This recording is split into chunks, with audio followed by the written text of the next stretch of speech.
magandang araw nga ho mga kapatol, ay nandini nga ho kami sa bukid. Ay sabi nga ho ni Mister ay pumunta muna ho kami din sa bukid nila para nga ho manguha nga ho ng mga kaimito. Ay sabi ko nga ho sa kanya ay kaninong kaimito gaare.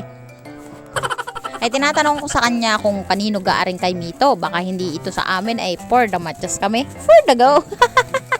Ay sabi ko nga sa kanya baka na mapagalitan tayo din kasi nga ako ay may mga bunga nga na kaimito dito. Ay ang sagot niya lang din sa akin ay para sa lahat daw tong kaimito na ito. Hoy, sana all may paganon para sa lahat. Kaya naman sabi nga ho ni Mister ay bilisan nga daw ho namin kumuha kasi nga ho bukod sa darating yung mga ari. Hoy, ay baka mahuli kami. Bigla kami palayasin.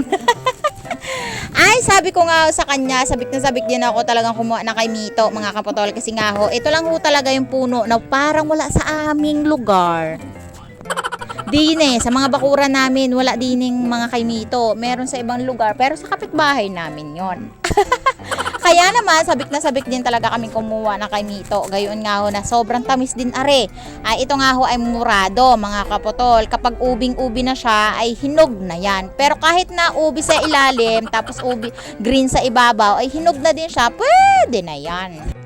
Habang umakyat nga ho si Mister na kay Mito sa itaas ng puno, mga kapotol, ay bakbak arang kain. Yung mga hinuhulog niya nga ho ng mga bagsak-bagsak kasi nga ho ay alam nyo namang wala tayong pangsasambot ay kinain ko na utay-utay.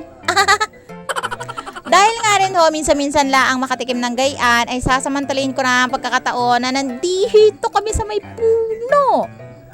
Ay shoutout nga ho sa tunay na may-ari nitong arang puno ay pasensya na ho kayo kung nauna na yung mga dalawang unggoy.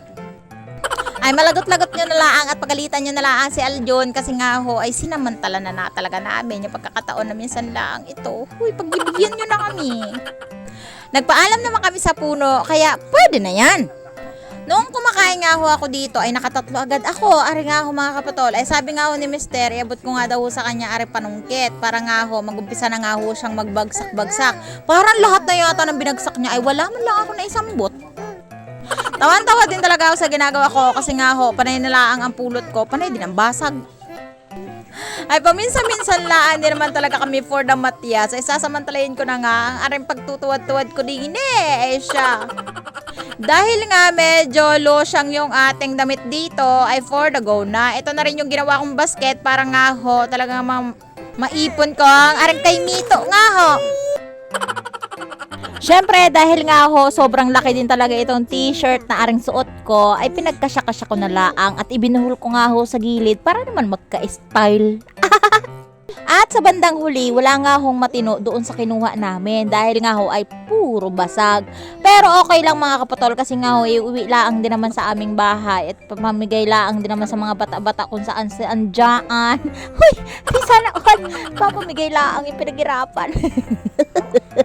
Kasi nga para makatikim din ng aking pamilya. Huy, para makatikim ng pinagkuhaan. Ayan, so nakikita nyo nga ho mga kapatol ay pasensya na nga ho kayo sa mga aking bilbilbilbilito na lumalabas. Alam nyo na, na-realize ko rin talaga mga kapatol hindi na talaga ako pwede mag-crop top. Noon nakapapuno na nga ho kami mga kapatol ng aming palagyanan ay sabi nga ho ni Mister ay uwi na nga daw ho kami dahil nga ho medyo kumikilimlim na rin yung aming panahon. Ay baka nga ho madatnan pa kami ng ulan ay siya hindi rin maganda kapag gayon. Napansin ko dito parang bukas na yung zipper ko. Pumutok na din dahil sa kay Mito. Ay kitang-kita nyo nga ho ang star apple na yan ay violet nga ho ang ilalim. Kapag sabi nga ho ni Mister, kapag naging violet na nga ho siya ng pure ay hinog na nga daw ho.